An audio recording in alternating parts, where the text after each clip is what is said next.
ఉమ్మడి నల్గొండ జిల్లా మునుగోడు ఎమ్మెల్యే కోమటిరెడ్డి రాజగోపాల్ రెడ్డికి మంత్రి పదవి మరోసారి పొలిటికల్ సర్కిల్స్ లో చక్కర్లు కొడుతోంది. కేబినెట్ విస్తరణలో అజారుద్దీన్ ప్రమాణ స్వీకారం చేయడంతో ఖాళీగా ఉన్న 2 బెర్తులపై మరోసారి చర్చ జరుగుతుందట. ఆ ఖాళీ పోస్టుల్లో అయినా చిన్న కోమటిరెడ్డికి కాంగ్రెస్ హైకమాండ్ అవకాశం కల్పిస్తుందా? రాజగోపాల్ రెడ్డికి మంత్రి పదవిపై ఇచ్చిన హామీని అధిష్టానం నెరవేరుస్తోందా? ఉమ్మడి నల్గొండ జిల్లా మునుగోడు ఎమ్మెల్యే కోమటిరెడ్డి రాజగోపాల్ రెడ్డికి మంత్రి పదవిపై మళ్లీ ఆశలు చిగురించాయంటున్నారు. అజారుద్దీన్ కు మంత్రి పదవి ఇవ్వడం, ఎమ్మెల్యేలు సుదర్శన్ రెడ్డి, ప్రేమ్ సాగర్ రావులకు కేబినెట్ హోదాతో నామినేటెడ్ పదవులు ఇవ్వడంతో ఇప్పుడు అందరి ఫోకస్ రాజగోపాల్ రెడ్డి వైపు మారిందట. కాంగ్రెస్ పార్టీ ఫైర్ బ్రాండ్ గా మారిన రాజగోపాల్ రెడ్డి సమయం దొరికినప్పుడల్లా మంత్రి పదవిపై బహిరంగంగానే మాట్లాడుతున్నారు. బీజేపీ నుంచి కాంగ్రెస్ లోకి తిరిగి వచ్చినప్పుడు మంత్రి పదవి హామీ ఇచ్చారని, భువనగిరి ఎంపీని గెలిపిస్తే మంత్రి పదవి ఇస్తామని రెండోసారి కూడా హామీ ఇచ్చినట్టు పలుమార్లు మాట్లాడుతూనే ఉన్నారు. అధిష్టానం ఇచ్చిన హామీని నిలబెట్టుకోవాలని సమయం దొరికినప్పుడల్లా ట్వీట్లు చేస్తూ కార్యకర్తల సమావేశంలోనూ అదే చర్చకు తీసుకొస్తున్నారు.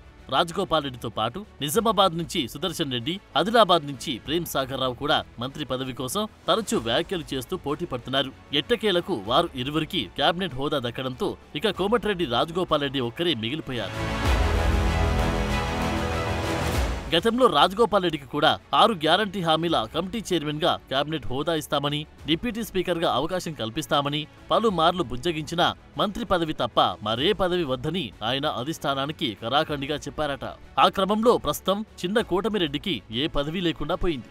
తాజాగా అజారుద్దీన్ కి మంత్రి పదవి ఇవ్వడంతో కేబినెట్ లో ఇక మిగిలింది 2 బెర్తులు మాత్రమే. అందులో ఒకటి బీసీ వర్గానికి, మరొకటి ఓసీ వర్గానికి కేటాయిస్తారని ప్రచారం జరుగుతోంది. సుదర్శన్ రెడ్డి కేబినెట్ హోదాతో నామినేటెడ్ పోస్టు దక్కించుకోవడంతో ఇక ఓసీ వర్గీయుల రేసులో మిగిలింది రాజగోపాల్ రెడ్డి, రంగారెడ్డి జిల్లాకు చెందిన మల్రెడ్డి రంగారెడ్డి మాత్రమే.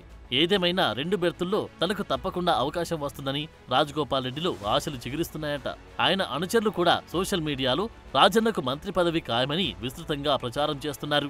ఇటీవల రాజగోపాల్ రెడ్డి మాటలోనూ చాలా వ్యత్యాసం కనబడుతుంది. గతంలో మంత్రి పదవిపై ఘాటుగా స్పందించి రాజగోపాల్ రెడ్డి ఇప్పుడు సైలెంట్ అయ్యారు. తాజాగా అజారుద్దీన్ కి మంత్రి పదవి విషయంపై చౌటుప్పల్లో మీడియాతో చాలా కూల్ గా మాట్లాడారు. పార్టీ మారుతున్నట్టు తనపై కొంతమంది గిట్టని వారు దుష్ప్రచారం చేస్తున్నారని, అదంతా అబద్ధమని, ప్రజలు ఎవరు నమ్మొద్దని, ఏదైనా ఉంటే తానే మీడియా ముందుకు వచ్చి మాట్లాడతానని, కాంగ్రెస్ పార్టీ సైనికుడిగా రాహుల్ గాంధీ నాయకత్వంలో పనిచేస్తానని, మంత్రి పదవి విషయం అధిష్టానం చూసుకుంటుందని చాలా హుందాగా మాట్లాడారు. మొత్తం మీద సుదర్శన్ రెడ్డి, ప్రేమ్ సాగర్ రావుకు కేబినెట్ హోదా నామినేటెడ్ పోస్టులు దక్కడంపై రాజగోపాల్ రెడ్డి చాలా సంతోషంగా ఉన్నారట. ఇక తన మంత్రి పదవి విషయమై ఢిల్లీలో అధిష్టానం పెద్దలను కలిసే పనిలో పడ్డారట. చూడాలి మరి మిగిలిన 2 బెర్తుల్లో రాజగోపాల్ రెడ్డికి అవకాశం దక్కుతుందో లేదో, లేకపోతే ఎప్పటిలాగే నిరాశే మిగులుతుందో.